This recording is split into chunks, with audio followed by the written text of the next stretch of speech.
Do you read all the things, listen to all the things, take all the courses, and you know a whole lot of things about parenting, but you struggle to actually apply them in your real life? Then you're in luck. I just started the Parenting the Intensity community, which is a monthly group support for parents of emotionally intense kids. And the goal is exactly that, to take all the information you learn from the podcast and from all the other sources and adapt them so that it work for your child and your family, your reality, because things can work, but not always the same way for everybody. So the same thing might need to be adapted to work for you. And sometimes it's hard to sort through everything to choose the right things that so that you can really enjoy your life and your kids, not always being afraid of the next outburst. You can join by clicking on the link in the show notes or on the website. Welcome to the podcast. Today we'll address a topic that is really hard for a lot of parents, which is sleep. Sleep is already a hot topic in the parenting world, but when we have different kids, it can be very challenging and very hard to find a way that works for us. So, today's guest is the perfect fit for that. Meredith Brough has found her true calling as a sleep coach, helping mothers rejuvenate, connect, and find peace by restoring their sleep and understanding their children better. Her baby-centered sleep system, developed over the last 6 years, caters to children of all temperaments, offering nurturing and tear-free sleep methods. But that's not all. Meredith Impacts extends beyond her coaching. She hosts the Sweet Lumber podcast, where she shares invaluable insight on sleep and parenting. And she's also committed to teaching and mentoring other sleep coaches and consultants in their journeys to success. So let's welcome Meredith to the podcast.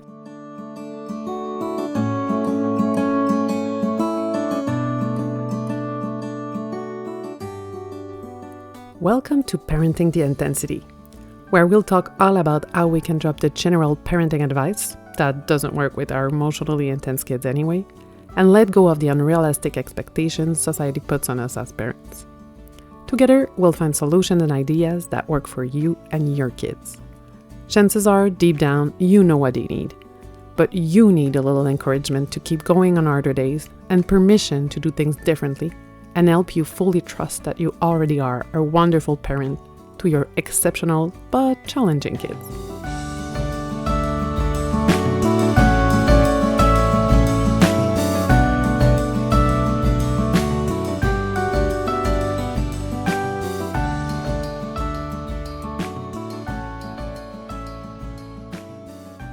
Welcome, Meredith. I'm super glad to have you here today, and we'll address a topic that is very hot topic in the parenting world in general. Sleep is probably the thing that we talk the most as new parents. So I'm really glad to have you here to talk about that today. Thank you. I'm looking forward to this. So can you start by telling the community who you are and why you do what you do? Sure. So I'm a mom of five and been married for 27 years, which is a really long time. Yes. Especially when you know that my husband and I only dated for 10 days when we got engaged. And then we were engaged for 5 months. I'm kind of Wow. proud of that story because it's crazy. It doesn't really fit me that much, but it worked out. So funny, huh? But I pretty passionate about helping mothers. I definitely love the sleep side of things, but my favorite part is really the mentoring, the connection, the, you know, having heart to hearts, being there for them when no one else is. Because mothers let me into their lives in a really intimate way. It's not just that I might go in their bedroom, in their baby's room. Those are both very intimate things, trusting things. Mhm. But also they cry to me. They call me when they're in the depths of postpartum depression or anxiety, and Mhm.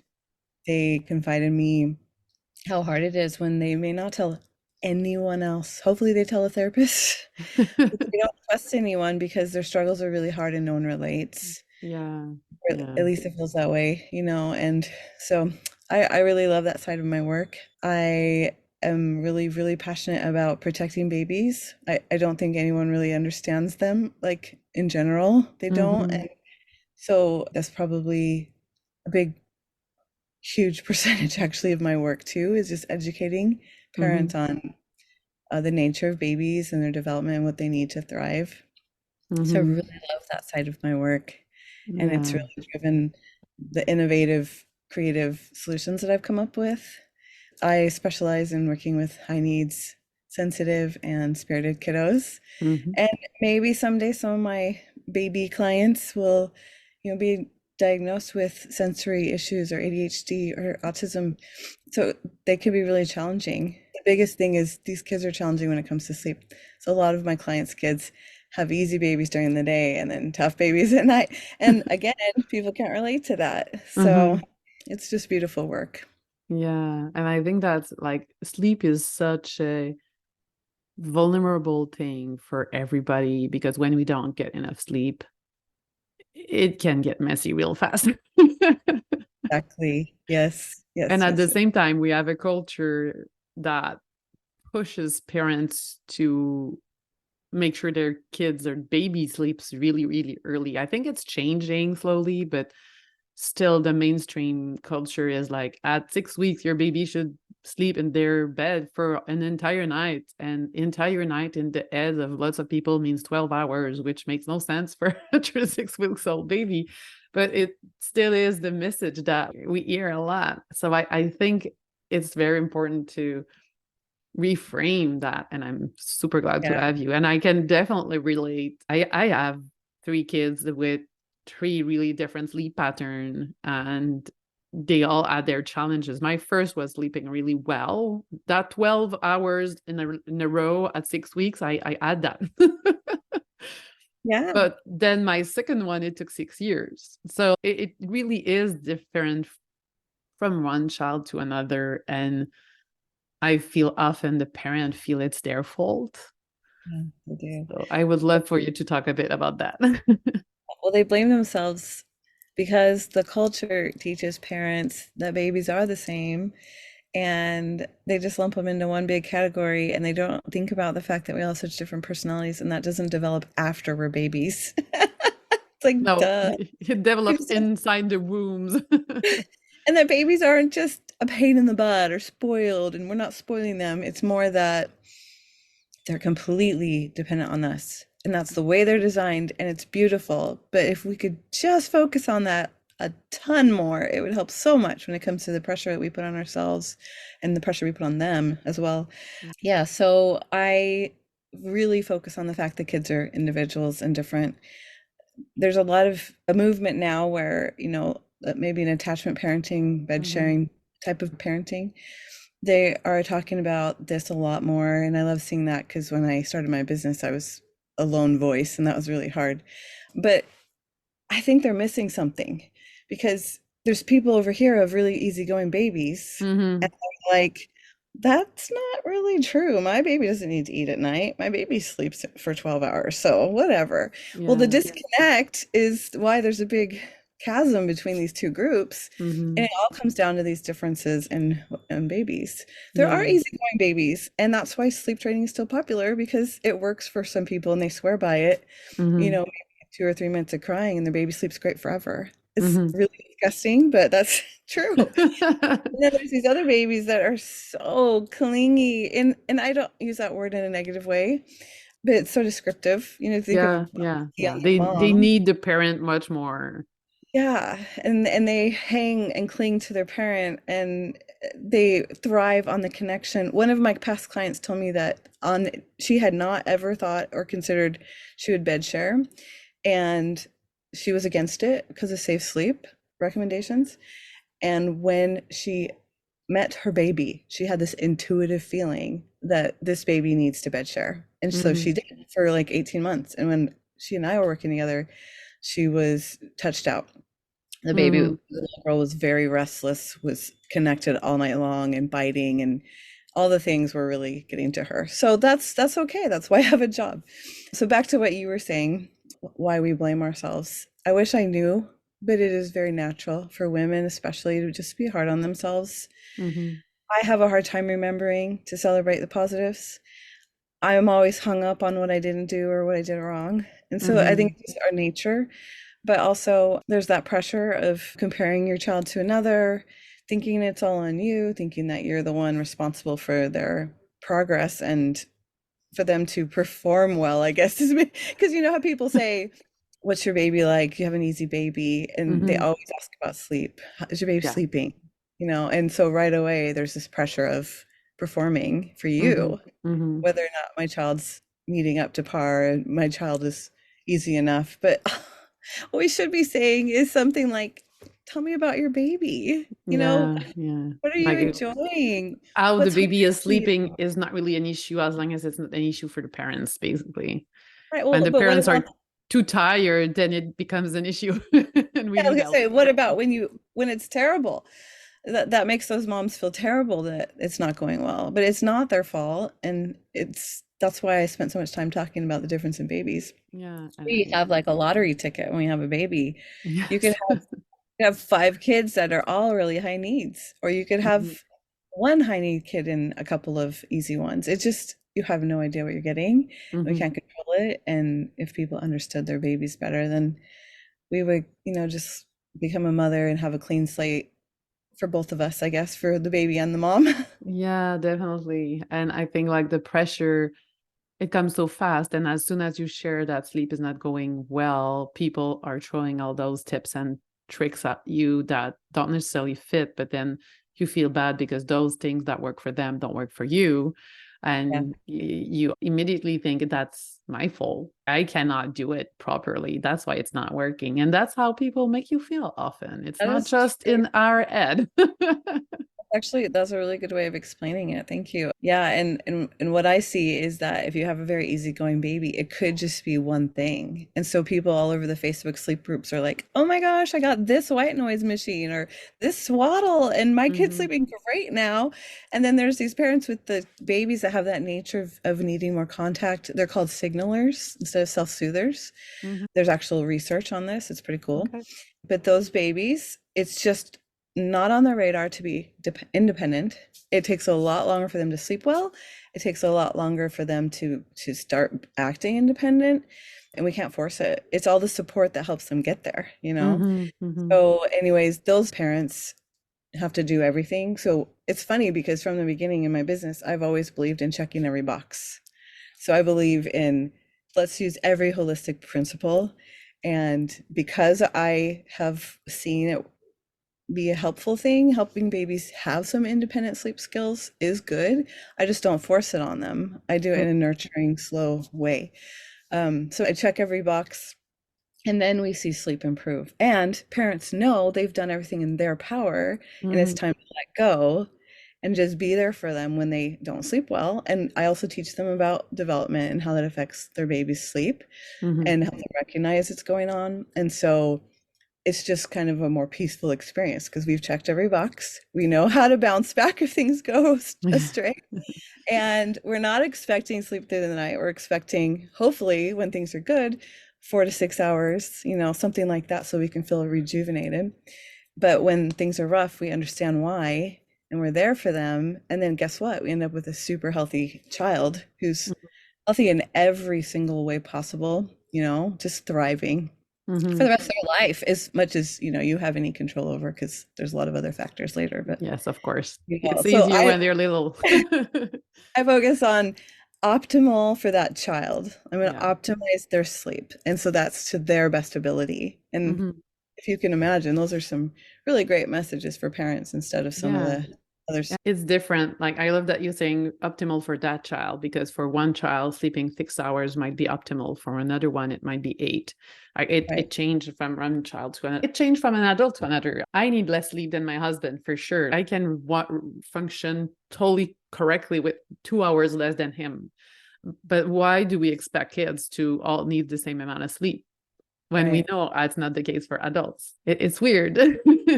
Well, there's a lot of things that are weird, and people are just used to them and don't think about them.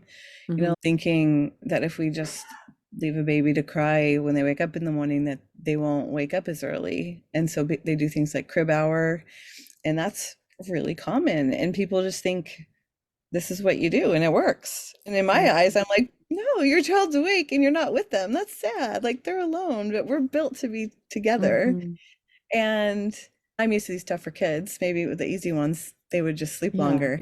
But the ones that I work with, they're like hopping up and down their bed and having a heyday, having fun, or they're screaming intensely, and it Yeah. doesn't let you get them because these are babies and toddlers and children who don't calm down unless they're touched, unless they're held.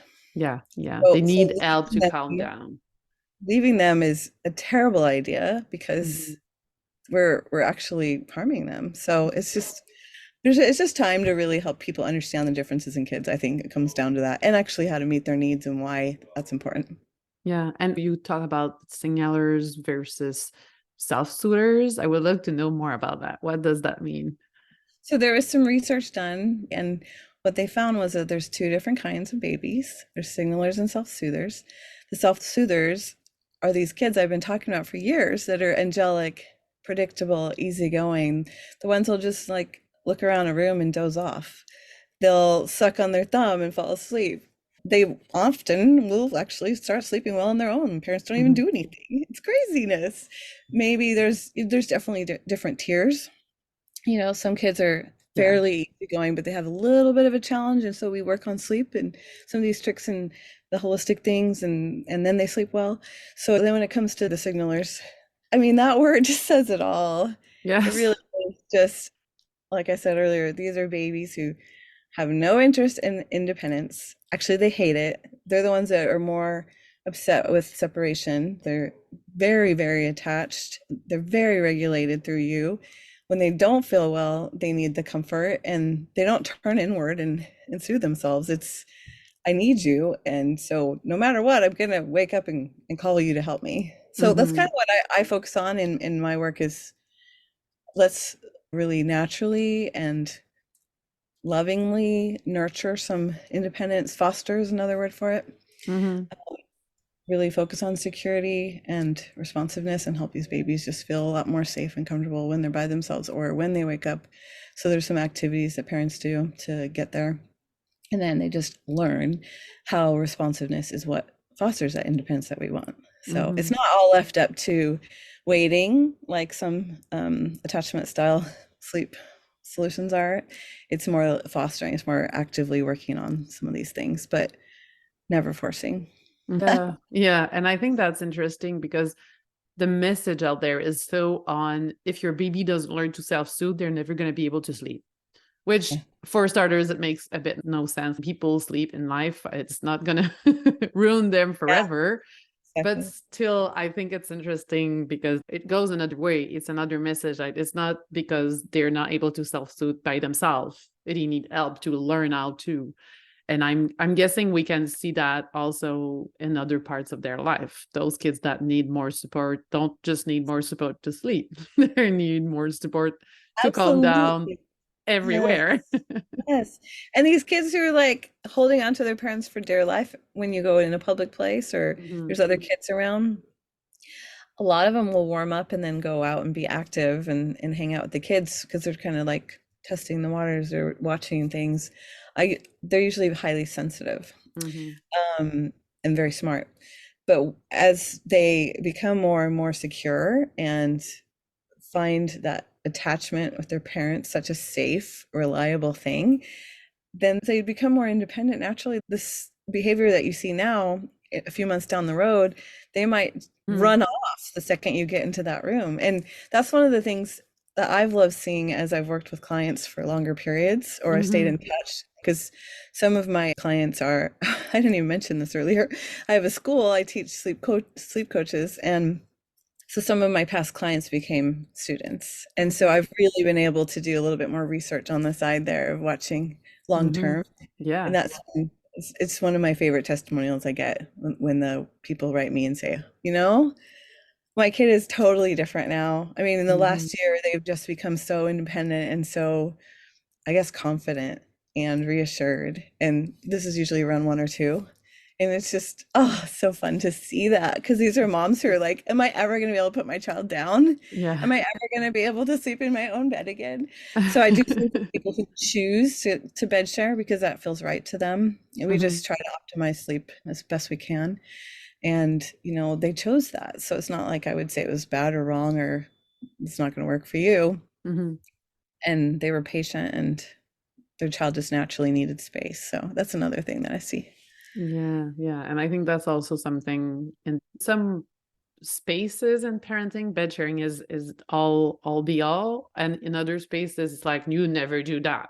And I think we Yes. need like a middle ground. It works for some kids, it works for some families. It's not the solution and it's not the devil either. It just Right. is one option in so many other options. Yeah. We choose it if it fits our needs. I can say my older one, it was no way to bed share with him. He was moving too much. He was not sleeping well in our bed. And the first time we put him in our bed was because it was so cold that night that he was cold. Like I was not able to warm him up enough in his own little crib. So we put him in our bed, but he lasted for like 2 weeks and we put him back and he slept much better there. Yeah, kids are like that too. And sometimes that happens in their lifetime. Like often see that around 10 to 12 months where kids are kind of pushing their parents away. They want space. Yeah, well, I love what you're saying because I call myself middle ground or a bridge. So I'm a Mhm. bridge between the bed sharing or attachment parenting style and the sleep training style. And middle ground is always safe. It's always just like we're avoiding extremes, but also, people just find a better fit that way. You could choose to bed share. I'm not going to help people sleep train, but there are some principles from that world that I think are good. And, Mhm. the holistic side is always good. And Yeah. like I said, I help people foster independence instead of forcing it. And some people in the attachment side will say, but there's no proof that that works. There's no proof that that's good. And they're the ones who are saying that all babies are the same in their way, which Hmm. is nursing all night long and not being able to sleep for long periods. So they can't really see my side. But for me, it's through experience that, worked with children in my daycare and my own 5 kids for 15 years. And then the last 6 years with hundreds, over 1,000 families. And I know that these principles work. So Hmm. fostering independence is good as long as you do it in a healthy way. And Yeah. some kids are ready for it and you wait a little while and it happens. That happens. So Hmm. Hmm. Which sorry is for not the rambling. same as forcing or like what we call sleep training, which it's a word that was canned and in a way of like it means letting baby cry so they fall asleep, Right, basically. But sleep training in itself is not a bad thing. It's just that it became something specific in right. this sleep world.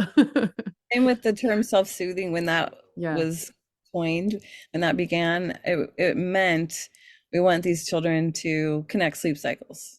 And when parents hear self-soothe, they think about having actual coping skills. They think in more adult terms, oh, well, that means my child can turn inward and calm themselves. And when you learn about the nature of babies, actually, they can't.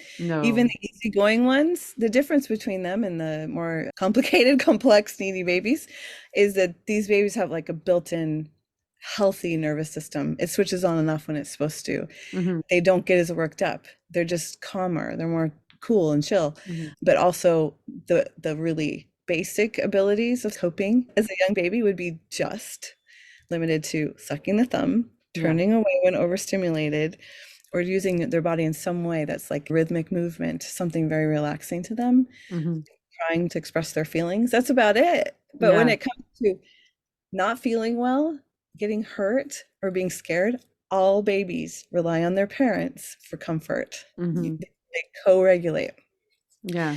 You look at these other babies that are so sensitive and in tune with their bodies and what's going on with changes and how they feel, and they get worked up easily and they can't calm down easily.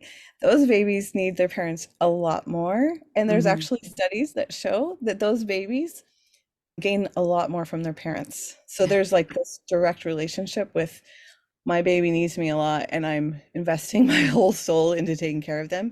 but they're actually being affected more by their parents. And as time goes on, you see more of the resemblance. Like my child's acting like me. My child got this from me. Hmm. And I'm really investing into them and I'm actually seeing the results where the Mm-hmm. easy kids, the parents just aren't having to do that. So interesting to see that there's been studies done on this that you can tell that your hard work pays off. Isn't that cool? I Yeah, I think think. that's one of the first things I tell my clients, and they're like, let me let that settle in a little bit. I feel better. Because the message is you're spoiling your baby. The Yes, message is this is your yes, fault. But yes. really, you're doing a damn good job. And what you're doing for your child and all the thriving is because of you. Yeah, and I would say that's something we always come back in, like basically all discussion is that if parents are here or listening to your podcast or looking for clues and searching for information, they're doing the best job ever. Absolutely. As soon as you're trying to be a good parent, you're a good parent. It's not a result, it's a process. Yeah.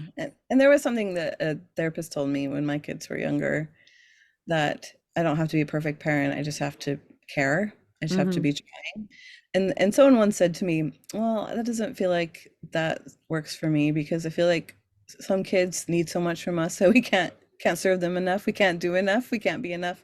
And I'm like, I don't want to hear that. I really don't because I'm not going to put this pressure on myself of being a superhero because I'm not Hmm. capable.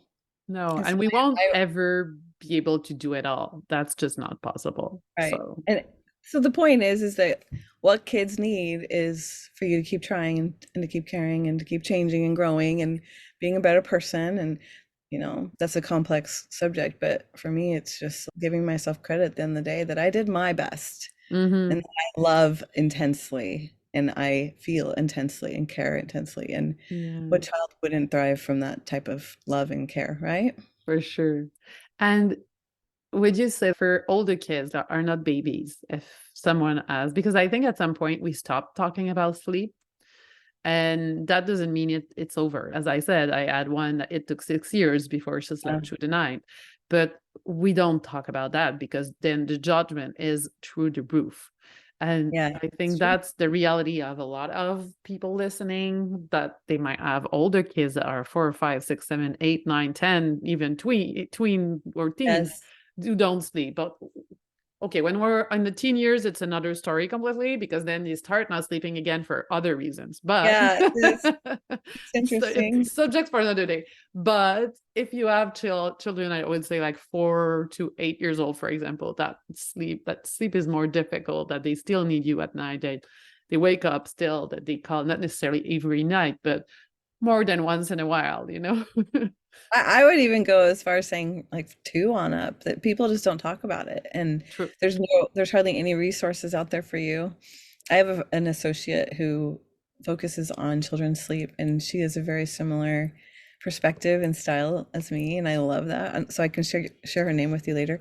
I actually work with kids up till 6 because after 6, I feel like it gets really complicated.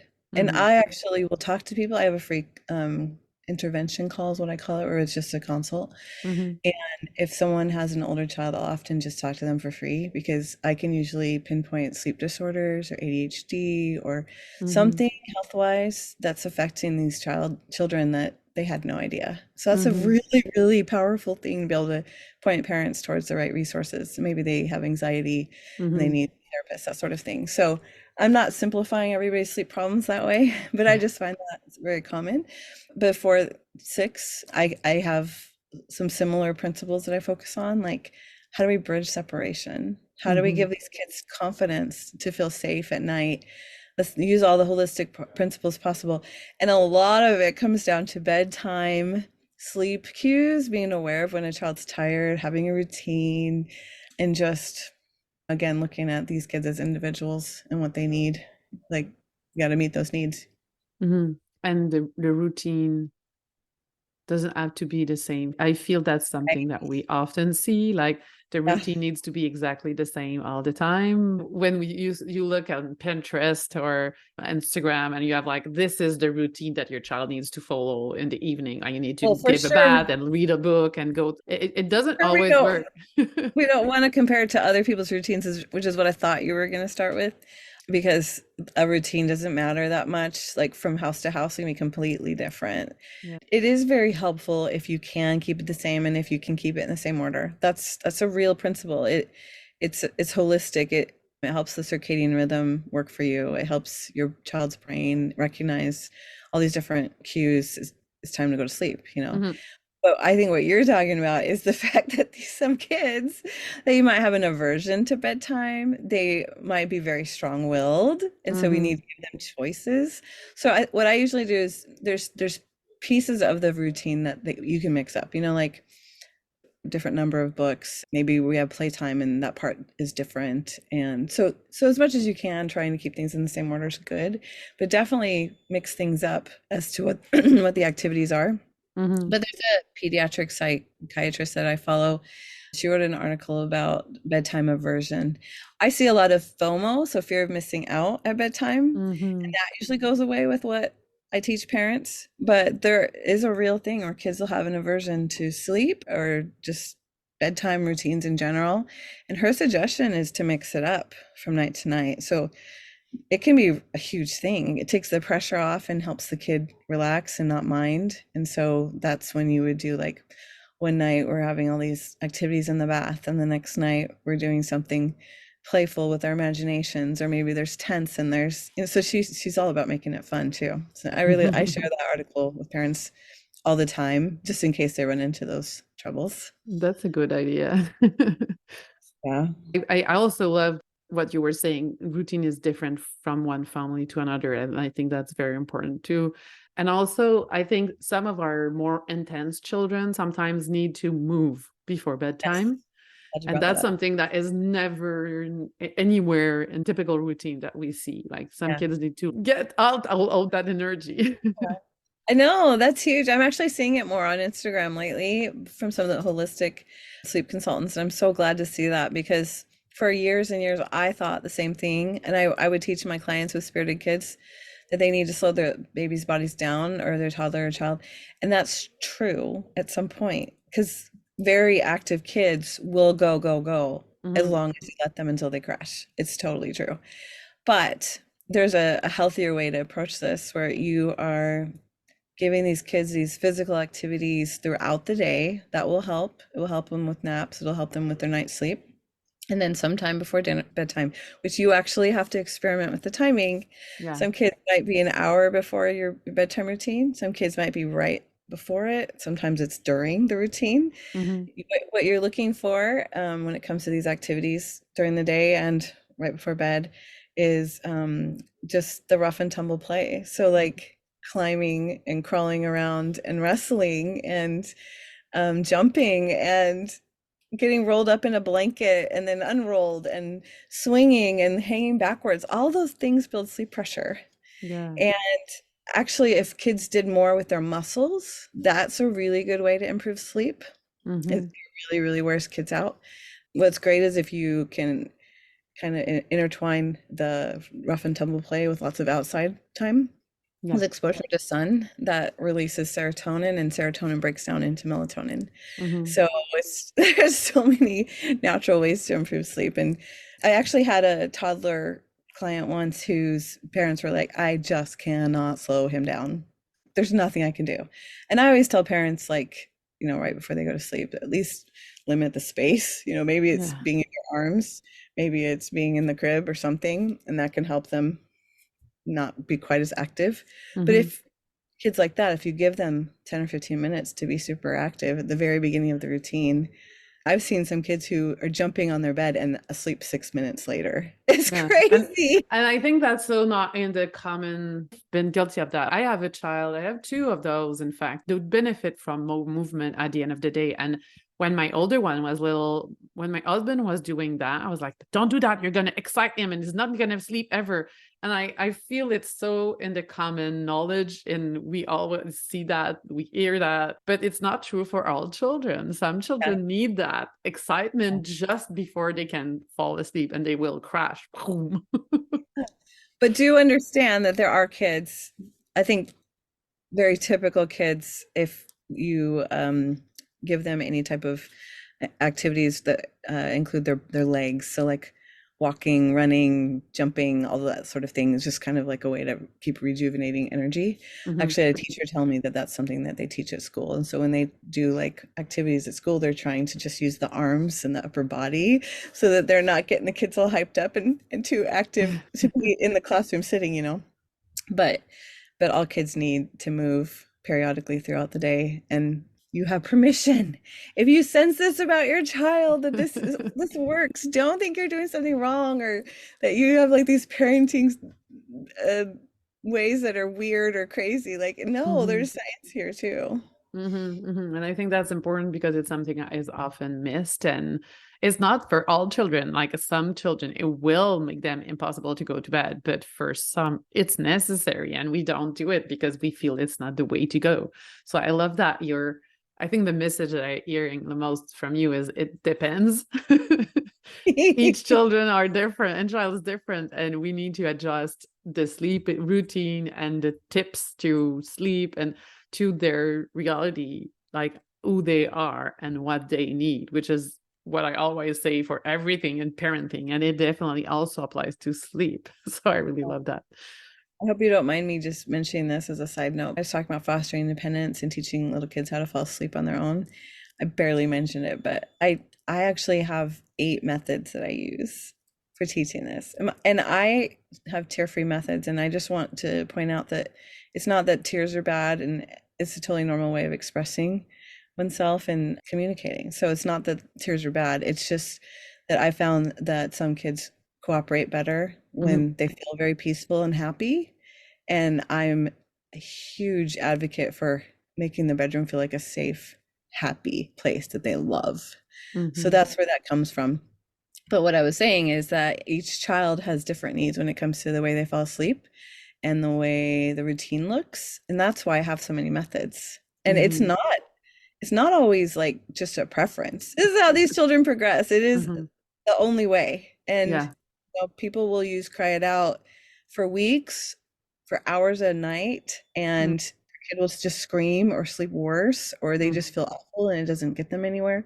If you've been through something like that, then you need something different. You need an Yeah. approach that's more subtle and slow moving and what I said about fostering security and independence and trust and all these things. So, Mhm. Mhm. And I yeah. think that's interesting because it also respects the parents' need, the way you're talking about it, because like the extreme of attachment parenting is all about the child, and the extreme of sleep training is all about the parent, basically. Like the parent need Yeah. to sleep, but we both have needs. Yes. And Yes. an exhausted parent is not a good parent because we're exhausted. So some days we are bad parents because we are exhausted, and that's just normal. Exactly. But if it's every day, all the time because we don't sleep, it's a problem. Yeah. Exactly. So I think it's great that there's like it's just not waiting for that child to sleep when they may be. And I would say that's what I did with my second one because I had no clue because I wasn't Yeah. in that world of in between. There's that option, and I won't let cry because it's not working anyway. And I knew it was not the right solution for her, but at the same time, we didn't sleep for years. And gladly, I don't need a lot of sleep, but it was still affecting us. So I love that it's possible now to reconcile all of that and find solution to help kids self-soothe at some point. But Yeah. with I call it self-settle. That way we're not yeah, getting that mixed up. yeah. We want them to be able to fall asleep. And actually sleep training usually involves the nighttime, and I don't do that. I only have parents work on bedtime and nap times because I feel like that's giving them some skills that then will just translate at night where they start to connect sleep cycles when they feel well. Mm-hmm. And other people think that's a mixed message. That's confusing to the baby. I'm like, no, they're so smart. They're so smart. They know. And they have different needs at night. And parents should be able to respond intuitively and follow their heart and be connected with their child. That's exactly what babies and young children need. So Mm-hmm. by all means, keep doing it. You're onto Yeah. something. Yeah. And I think Yeah. it's something that is so hard to do because we're so told so many mixed messages to follow our instinct. It should be simple, but it's not. Yeah, and that's a big thing that I focus on in my work too. If you're looking at any of my resources, you're going to find more about your intuition, your instinct, trusting your instincts. I think it's so important. Yeah, for sure. Is there anything we didn't touch on that you wanted to share? No, well, actually, I was thinking a minute ago when you were talking about being this middle ground, is that when I created my sleep approach name, Baby Centered, that felt so right. And it took me like 5 years to figure that out. And I love it so much. But it's funny because when I was talking to a friend about it, I said, I wish I could call it baby centered, mom centered. So I love that you brought that up a second ago because I am very much focused on the mother too, but I'm just not putting it all on the mother. Hmm. I definitely put most of it on the baby. You know what I mean? The baby's needs Hmm. and being focused on the baby, but you have to see yourself and your own needs and recognize that you need to take care of yourself. Sleep is the top of the list, but in other ways as well. And we Hmm. don't just sacrifice ourselves, which I think is really normal for women to do when it comes to sleep. Just sacrifice ourselves because we're like, well, there's nothing else, no other option for me. So Yeah, you said that well. thank you. Yeah, that's a great way to frame it.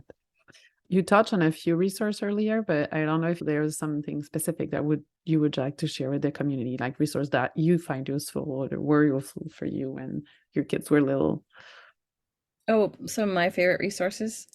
Well, what's funny about that is that some of the resources I used, I wouldn't use now.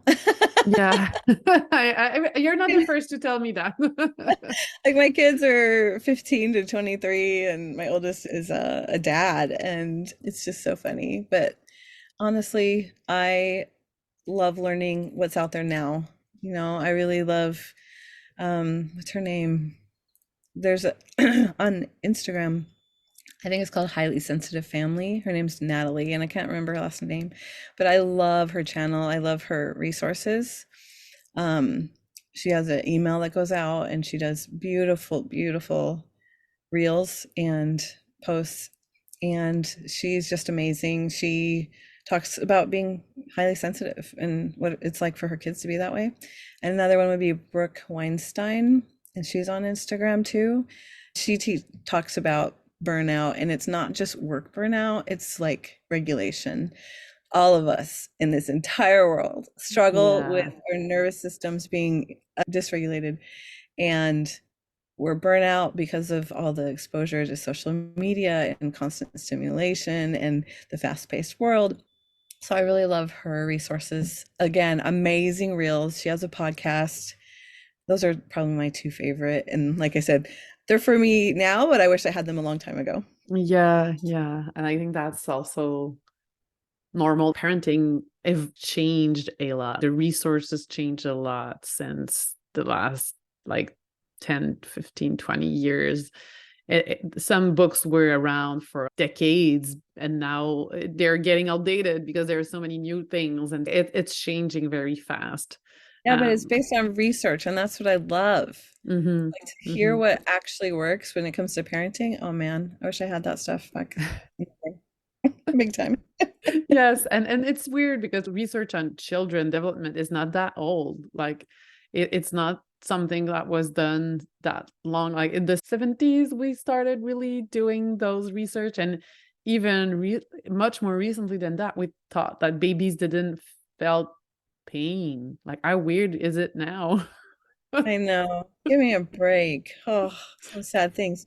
Well, yeah, and like Sleep Train, Cry It Out, Ferber, those were created by men, and they may Yeah. have worked with children and parents, but they weren't studying No. the stuff. They didn't they maybe through experimenting and they were studying behaviors and stuff like that, but Hmm. they did not understand the nature or the needs of babies, and No, for everything sure. is completely geared towards what parents want. So I'm so glad things are changing. Oh my Yeah. gosh. I think those techniques became popular when mom had to go to work Yes. outside of a house at some point because before that there was no cry it out, like moms were just taking care of the child, but when women started working out of the house then it became a problem because everyone needed to work and sleep at night.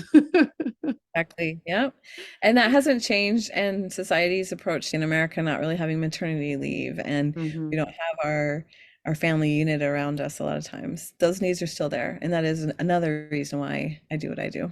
Yeah, I would say here we're lucky for that. We now have almost a year long like parental leave.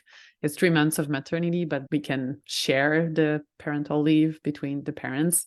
But yeah, it can go up to almost a year. So it makes a huge difference in the way we can care for our kids because we don't have both to go to work. Yeah, that's really great. I love that. I'm so happy. Someday it'll change here. I hope so. So where can people find you if they need support for their children to sleep? Well, I would start with my podcast. That's the Sweet Slumber podcast.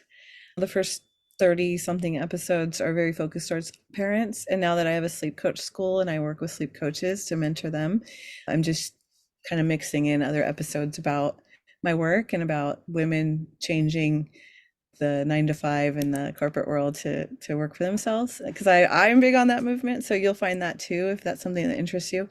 And then also my Instagram, I'm very active, and YouTube. So you'll find me. It's just the Sweet Slumber Podcast, or Sweet Slumber Time is a handle that you'll find.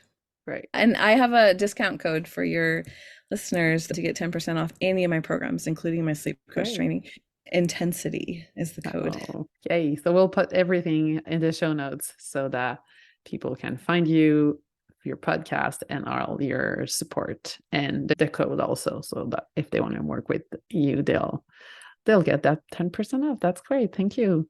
So I'm really glad to have talked about sleep with you today because I think it's a very big topic. So thank you for being here. Thank you. It was really fun. Great conversation. Happy to help. I'm so glad you joined me today and took that time out of your intense life to focus on finding a new way to parent that works for you and your kids. To get the episodes as soon as they drop, make sure to subscribe to the podcast, and please left a rating and review so other parents can find it too. Also, check out all the free resources on my website at familymoments.ca so you can take action on what's the most important for you right now. And take a deep breath, keep going. We're all in this together.